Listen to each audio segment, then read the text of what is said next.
ഇപ്പൊ കുറച്ച് ആൾക്കാർ മരിച്ചാൽ ഖുർആൻ ഓതാൻ പാടില്ല അല്ലേ? മരിച്ചോടത്ത് ഓത്തില്ലാത്ത ചില വീട് ഇവിടെ ഉണ്ടോ? മരിച്ചാൽ എന്തോ ഓതാൻ പാടില്ല?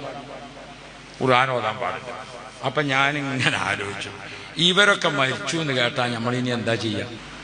നമ്മളിപ്പോ ഒരാൾ മരണ വാർത്ത കേട്ടു, നമ്മളെന്താ ചെയ്യല്?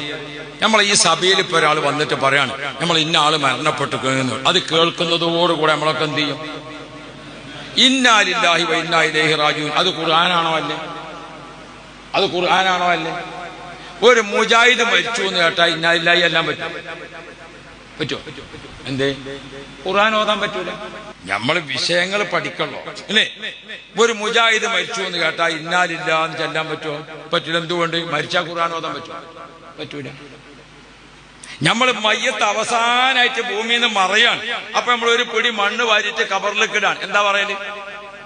മിൻഹാ ഖലഖനാക്കും. ഖുർആനാണോ അല്ലേ?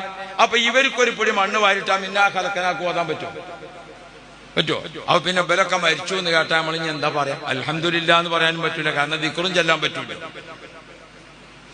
പാർട്ടി മാറുമ്പോഴൊക്കെ നോക്കാൻ, ഇത് കൃഷി മാറി ചെയ്യല്ല, ഇത് കച്ചവടം മാറ്റി വേറെ കച്ചവടം തുടങ്ങാനല്ല, ഇത് അള്ളാന്റെ ദീനാണ്. അതിനൊരു അടിത്തറയുണ്ട്. ആദ്യം അള്ളാന്നുള്ളടത്ത് ഉറപ്പിച്ച് നിൽക്കണം. അതാണ് ഔലിയാക്കളെ മദതും ഔലിയാക്കളെ കറാമത്തും സഹായമൊക്കെ.